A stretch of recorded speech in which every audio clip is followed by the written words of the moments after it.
Chapter 2. Mr. Bennet was among the earliest of those who waited on Mr. Bingley. He had always intended to visit him, though to the last always assuring his wife that he should not go until the evening after the visit was paid. She had no knowledge of it. It was then disclosed in the following manner. Observing his second daughter employed in trimming a hat, he suddenly addressed her with, "I hope Mr. Bingley will like it." "Lizzie, we are not in a way to know what Mr. Bingley likes," said her mother resentfully, "since we are not to visit. But you forget, Mamma," said Elizabeth, "that we shall meet him at the assemblies, and that Mrs. Long promised to introduce him."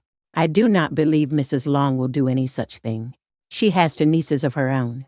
She is a selfish, hypocritical woman, and I have no opinion of her." "No more have I," said Mr. Bennet, "and I am glad to find that you do not depend on her serving you." Mrs. Bennet deigned not to make any reply, but, unable to contain herself, began scolding one of her daughters. "Don't keep coughing so, Kitty, for heaven's sake. Have a little compassion on my nerves. You tear them to pieces. Kitty has no discretion in her coughs," said her father. "She times them ill." "I do not cough for my own amusement," replied Kitty fretfully. "When is your next ball to be?" "Lizzie, tomorrow fortnight." "Aye, so it is," cried her mother, "and Mrs. Long does not come back till the day before, so it will be impossible for her to introduce him, for she will not know him herself." "Then, my dear, you may have the advantage of your friend, and introduce Mr. Bingley to her." "Impossible, Mr. Bennet, impossible, when I am not acquainted with him myself." "How can you be so teasing? I honor your circumspection. A fortnight's acquaintance is certainly very little. One cannot know what a man really is by the end of a fortnight. But if we do not venture, somebody else will.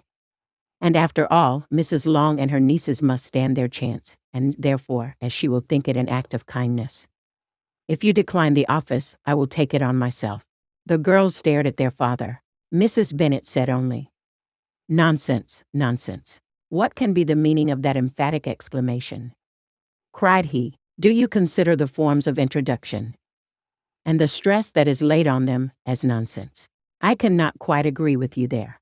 What say you, Mary? For you are a young lady of deep reflection, I know, and read great books and make extracts." Mary wished to say something sensible, but knew not how. While Mary is adjusting her ideas, he continued, "Let us return to Mr. Bingley." "I am sick of Mr. Bingley," cried his wife. "I am sorry to hear that. But why did not you tell me that before? If I had known as much this morning, I certainly would not have called on him. It is very unlucky. But as I have actually paid the visit, we cannot escape the acquaintance now." The astonishment of the ladies was just what he wished. That of Mrs. Bennet perhaps surpassing the rest, though, when the first tumult of joy was over, she began to declare that it was what she had expected all the while. "How good it was in you, my dear Mr. Bennet! But I knew I should persuade you at last. I was sure you loved your girls too well to neglect such an acquaintance. Well, how pleased I am.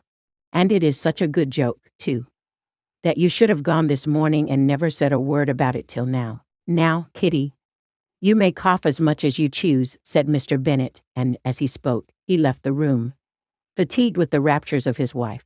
"What an excellent father you have, girls," said she, when the door was shut. "I do not know how you will ever make him amends for his kindness. Or me either, for that matter. At our time of life it is not so pleasant, I can tell you, to be making new acquaintances every day, but for your sakes we would do anything. Lydia, my love, though you are the youngest, I dare say Mr. Bingley will dance with you at the next ball." "Oh," said Lydia stoutly, "I am not afraid, for though I am the youngest, I'm the tallest."